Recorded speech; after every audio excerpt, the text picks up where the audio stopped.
भारतीय हुकूमत का मौक़िफ़ है कि वो इस माहदे का जायज़ा ले रही है, मगर भारत में इस हवाले से मोदी हुकूमत और उनकी खारजा पॉलिसी पर तनकीद की जा रही है और भारतीय सहाफ़ी और तज्ज़ियाकार इसे सिफारती नाकामी करार दे रहे हैं। भारतीय दिफाई तज्ज़ियाकार सुशांत सिंह ने इस अहम दिफाई माहदे पर तबसरा करते हुए एक्स पर लिखा कि अगर भारत की पिछले 11 बरसों की हिकमत अमली पाकिस्तान को सिफारती तौर पर तनहा करने की थी तो 2025 में ये ज़्यादा कामयाब नज़र नहीं आ रही।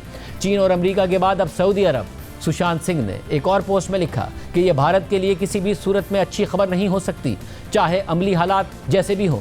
इससे पाक भारत तनाज़े में एक और गैर मुल्की ताकत शामिल हो जाती है और भारत के लिए दायरा अमल महदूद हो जाता है। बिलाशुबा इस मुआहदे की असल अहमियत सऊदी अरब के लिए पाकिस्तान के एटमी हथियारों और फौजी सलाहियत के हवाले से है। इसी तरह इस मुआहदे पर भारतीय मीडिया मोदी हुकूमत की खारजा पॉलिसी को सख्त तनकीद का निशाना बना रहा है और इसे खारजा पॉलिसी की बड़ी नाकामी करार दे रहा है। पाकिस्तान और सऊदी अरब के बीच में रक्षा सौदा हुआ है, सामरिक सौदा हुआ है। इस समझौते में जो बात सामने उभर कर आई है वो हमारी विदेश नीति पर सवाल है। इस समझौते के अंतर्गत एक देश पर हमला दूसरे देश पर हमला माना जाएगा और अगर ऑपरेशन सिंदूर दोबारा शुरू होता है तब सऊदी अरब उसे सऊदी अरब पर हमला मानेगा। मैं आज प्रधानमंत्री से पूछना चाहता हूं, विदेश मंत्री एस जयशंकर से पूछना चाहता हूं, ये विदेश नीति की नाकामी नहीं तो क्या है? आखिर क्या मजबूरी है कि सऊदी अरब जो है वो पाकिस्तान से इस तरह का समझौता कर रहा है, जबकि इससे पहले हमने सऊदी अरब की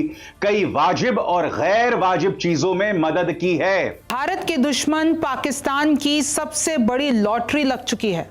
सऊदी अरब जो कि अरब दुनिया का राजा है, अब वो पाकिस्तान का बॉडीगार्ड बन गया है। वो कैसे बॉडीगार्ड बन गया है? लिटरली पाकिस्तान और सऊदी अरब के बीच में एक डिफेंस पैक्ट हुआ है।